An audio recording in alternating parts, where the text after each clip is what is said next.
Beda kelas Ahok dan Anies Baswedan, ditulis oleh Rudi S. Widodo dari siwar.com.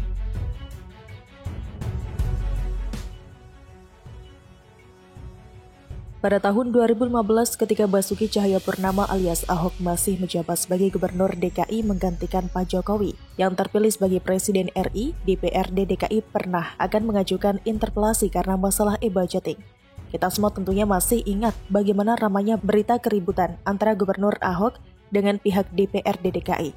Pihak DPRD DKI terlihat tidak dapat menerima program e-budgeting yang digagas Gubernur Ahok karena dengan e-budgeting, Gubernur akan lebih mudah mengontrol anggaran daerah, baik dari sisi pengajuan ataupun eksekusi anggarannya. Kita tahu juga bahwa beberapa program dan anggaran dari DPRD DKI tidak dapat dimasukkan dalam e-budgeting. Hal inilah yang kemungkinan besar membuat anggota DPRD DKI menjadi marah. Kita juga ingat peristiwa pemahaman nenek lu yang sangat legendaris. Sewaktu Ahok diancam akan diinterpelasi, apakah Ahok takut? Tidak, Ferguson. Ahok malah menentang untuk segera dilaksanakan. Ayo dong, anggota DPRD interpelasi. Kenapa jadi takut interpelasi ya? Supaya kalau ada interpelasi kan hak Anda bertanya terlaksana. Kami eksekutif pun akan punya hak untuk menjawab. Sehingga semua akan melihat yang sebenarnya. Nggak usah ngomong ngalur ngidul gitu loh. Itu interpelasi sudah saya tunggu-tunggu loh, ujar Ahok. Kita semua masih ingat bahwa akhirnya interpelasi tersebut batal dan akan diganti dengan pemakzulan atau impeachment yang juga batal. Saat ini gubernur yang terpilih karena ayat dan mayat, Anies Baswedan, sedang menghadapi interpelasi yang diinisiasi oleh PSI dan PDIP. Anies Baswedan atau Abbas tampak begitu ketakutan menghadapi terjadinya interpelasi dari DPRD DKI. Bahkan Abbas sampai mengundang 7 fraksi lain yang tidak mendukung interpelasi untuk makan bersama. Tujuan dari undangan makan bersama itu tentunya bukan hanya kangen-kangenan tapi bagaimana bisa menggalang kekuatan untuk mengganjal interpelasi yang diajukan PSI dan PDIP. Bahkan, Ketua Fraksi PDIP di DPRD DKI, Gembong Warsono, juga sampai dilobi secara intens berjam-jam oleh salah satu pejabat teras DKI agar menggagalkan upaya interpelasi. Jadi sebenarnya kalau tidak ada yang ditutup-tutupi, mengapa harus takut menghadapi interpelasi yang secara harfiah adalah hak mengajukan pertanyaan dari anggota DPRD DKI kepada gubernur? Kalau bersih mestinya dijawab saja dengan baik dan dengan data yang valid. Jadi sebenarnya ada apa dengan Formula E? Apakah Anies dan JK takut kalau kongsi mereka untuk meraup APBD DKI terkuak dan diketahui masyarakat luas? Kita semua tahu bahwa yang digandeng oleh Abbas dalam program Formula E ini adalah keluarga JK. Ataukah uang yang katanya dibayarkan ke penyelenggara Formula E itu sebenarnya disetorkan ke rekening lain yang akan mengungkapkan poros Abbas JK bila diselidiki lebih lanjut.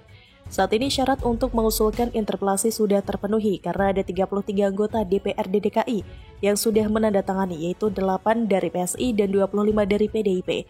Namun untuk melaksanakan hak interpelasi masih butuh tambahan 21 suara anggota DPRD lainnya. Agaknya perjuangan hanya untuk bertanya secara resmi saja, luar biasa susah. 7 fraksi lain yang sudah menjual harga diri mereka dengan menghadiri undangan makan malam Abbas sepertinya susah diharapkan untuk mendukung interpelasi. Wakil Ketua DPRD DKI dari PAN, Zita Anjani bahkan mengatakan mengapa harus meributkan interpelasi. Padahal soal Formula E seharusnya dapat dibicarakan di Komisi DPRD karena Abbas terbuka dan kooperatif. Sungguh sebuah pernyataan yang membingungkan dari seorang politisi muda yang sebenarnya diharapkan banyak rakyat DKI untuk bisa melakukan perubahan positif pada DPRD DKI. Kalau memang Abbas terbuka dan kooperatif, saya yakin tidak akan terjadi PDIP dan PSI mengajukan interpelasi. Terjadinya interpelasi karena banyak hal yang ditutup-tutupi oleh Abbas dan jajarannya sehingga PDIP dan PSI merasa perlu mengajukan pertanyaan resmi dalam bentuk interpelasi. Prinsipnya, kalau memang tidak ada yang ditutup-tutupi oleh Abbas, mengapa harus takut dengan interpelasi? Apalagi pernyataan politisi PKS Abdul Aziz yang mengatakan bahwa pengajuan hak interpelasi hanya akan membuat gap atau jarak antara eksekutif dengan legislatif. Mungkin maksudnya agar tidak berjarak sehingga kepentingan anggota DPRD DKI pun tetap bisa diakomodasi oleh gubernur walaupun bukan untuk kepentingan rakyat DKI.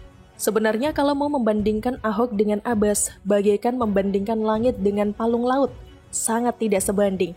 Sebagai contoh dalam soal interpelasi ini saja, Ahok justru mendorong DPRD DKI di tahun 2015 untuk segera melakukan interpelasi.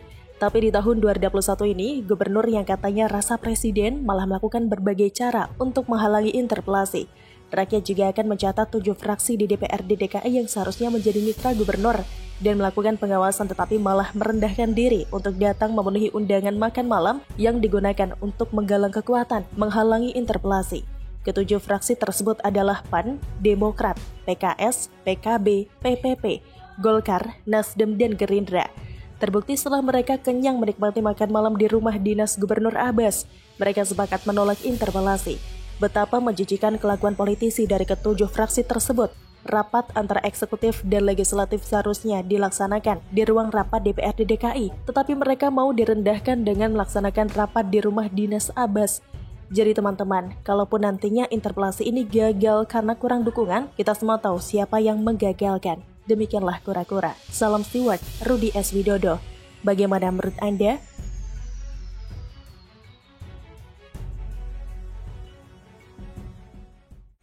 Lucunya dua novel, pengen jadi ASN dan Cawapres. Ditulis oleh Alifur Rahman dari siwar.com.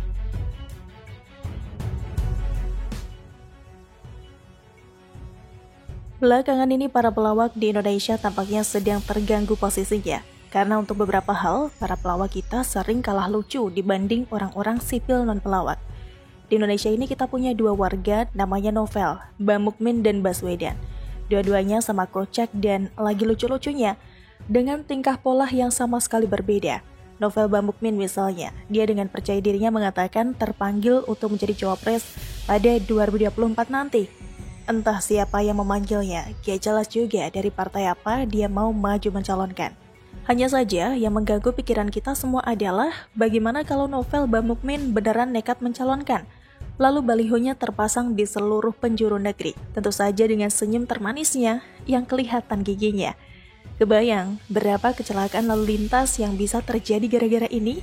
Berapa penumpang yang bakal muntah-muntah dalam perjalanan karena pusing melihat pemandangan baliho yang tidak menarik.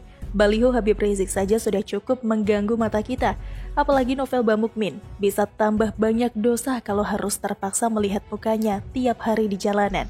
Tapi secara politik, saya paham. Di kubu FPI dan HTI, kini mereka sedang kehilangan sosok pemersatu.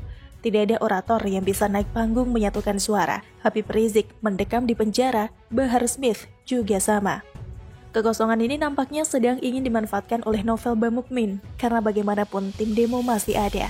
Dan kapanpun mereka siap turun ke jalan jika dibutuhkan, atau ada isu yang bisa mereka mainkan, namun tetap saja lucu. Lebih lucu dari AHY yang mau nyapres padahal sudah kalah di Pilgub DKI. Sementara Novel yang satunya adalah Novel Baswedan. Masih ada hubungan keluarga dengan Anies Baswedan. Kemarin, Novel Baswedan dan teman-temannya yang tidak lolos tes wawasan kebangsaan yang sudah dipecat atau dikeluarkan dari KPK mengirim surat pada Presiden. Minta agar mereka diangkat menjadi ASN. Ini juga lucu, mungkin karena masih sekeluarga sama Anies, jadi pemikiran dan sikapnya pun mirip, tidak tahu malu dan peminta-minta. Cara mintanya pun begitu sistematis. Dia melampirkan surat rekomendasi dari Komnas HAM dan Ombudsman. Ini ibarat orang minta pinjam uang, tapi maksa harus dapat. Seolah dengan rekomendasi dari dua lembaga tersebut, Novel Baswedan harus dan layak menjadi ASN. Padahal sudah jelas dikeluarkan dari KPK. Yang membuat ini menjadi lebih lucu karena Novel dulu kerap mengancam atau mengatakan bahwa dirinya akan mundur dari KPK. Selalu bicara bahwa KPK sudah dilemahkan, pincang dan seterusnya. Tapi sekarang tiba-tiba mau masuk ke KPK lagi, meminta bantuan Pak Jokowi agar bisa diangkat jadi ASN. Logikanya kalau memang KPK sudah lemah dan pincang, ya ngapain dia merengek minta masuk lagi? Bukankah dia harusnya bersyukur sudah dibantu oleh KPK, sehingga tidak perlu repot-repot mengajukan pengunduran diri? Kenapa setelah di luar KPK malah mau masuk? Jangan-jangan nanti setelah masuk malah mengancam keluar dan mundur lagi. Dari dua novel ini pada prinsipnya sama, mereka tidak tahu malu, tidak mengukur diri dan tidak tahu diri. Meskipun kasusnya berbeda, entah apa yang ada dalam kepala dua manusia bernama Novel ini. Kenapa mereka dengan begitu yakinnya mengambil langkah memalukan, tapi disampaikan dengan sangat serius, terbuka dan tanpa rasa malu. Terus terang, rasa gak punya malu itu cukup mampu menjadi senjata ampuh dalam mengundang gelak tawa. Para pelawak kita sebenarnya juga sama. Cuma sampai di sini para pelawak itu kalah mental dari dua novel. Jika para pelawak bisa tertawa dan menyampaikan pemikiran atau tingkahnya dengan santai dan cengengesan, dua novel justru menjadi lucu karena aksinya disampaikan dengan kemasan serius. Entahlah, di negeri ini semua sektor hiburan dan seni nampaknya sedang coba dirampas oleh para gelandangan politik. Mural yang dulunya menjadi sebuah karya seni enak dipandang, sekarang sesak dengan kata-kata politis. Entah siapa yang bermain di sini. Dan di sisi lain, para gelandangan politik malah mengambil pasar Jenaka dan Banyolan. Begitulah kira-kira. Bagaimana menurut Anda?